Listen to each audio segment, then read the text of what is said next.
നന്ദിയുണ്ട്.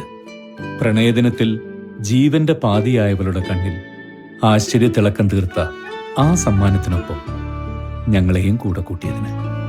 നമ്മുടെ ബന്ധങ്ങൾക്ക് നൽകാം സുതാര്യതയുടെ പൊൻതിളക്കം.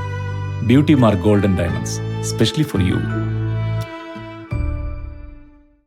മോട്ടിവേഷണൽ സ്പീക്കറും സോഷ്യൽ മീഡിയ ഇൻഫ്ലുവൻസറുമായ മുൻ പോലീസ് ഉദ്യോഗസ്ഥൻ ഫിലിപ്പ് മമ്പാട് പോക്സോ കേസിൽ അറസ്റ്റിലായി. 16-കാരിയെ ഉപദ്രവിച്ചെന്ന പരാതിയിൽ നിലമ്പൂർ പോലീസാണ് അറസ്റ്റ് രേഖപ്പെടുത്തിയത്. മാനസിക വെല്ലുവിളി നേരിടുന്ന 16-കാരിയെ പീഡിപ്പിച്ചു എന്നാണ് പരാതി. പെൺകുട്ടിയുടെ രക്ഷിതാക്കൾ കൗൺസിലിംഗിനായി ഫിലിപ്പ് മമ്പാടിനെ ആശ്രയിച്ചിരുന്നു. ഇടക്കാലത്ത് രക്ഷിതാക്കളുടെ സമ്മതത്തോടുകൂടി പെൺകുട്ടി താമസിച്ചിരുന്നത് ഫിലിപ്പിന്റെ സംരക്ഷണത്തിലായിരുന്നു. ഇതിനിടെ പെൺകുട്ടിയുടെ രക്ഷിതാക്കൾ അറിയാതെ കാസർഗോഡ് ജില്ലയിലെ കാഞ്ഞങ്ങാട് കൊണ്ടുപോയി ഉപദ്രവിച്ചു എന്നാണ് പരാതി.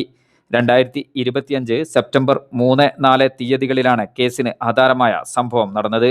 രക്ഷിതാക്കളുടെ അറിവില്ലാതെ അതിജീവിതയെ കൊണ്ടുപോയി പീഡനം, പോക്സോ വകുപ്പുകൾ ഉൾപ്പെടെ ചുമത്തിയാണ് FIR രജിസ്റ്റർ ചെയ്തിരിക്കുന്നത്. കേരള പോലീസിൽ സബ് ഇൻസ്പെക്ടറായിരിക്കെയാണ് ഫിലിപ്പ് മമ്പാട് സ്വയം വിരമിച്ചത്. പിന്നാലെ മോട്ടിവേഷൻ കൗൺസിലിംഗ് മേഖലയിൽ സജീവമായിരുന്നു. അതിനിടെയാണ് പോക്സോ കേസിൽ പ്രതിയാകുന്നത്. News desk, Valluvanad news.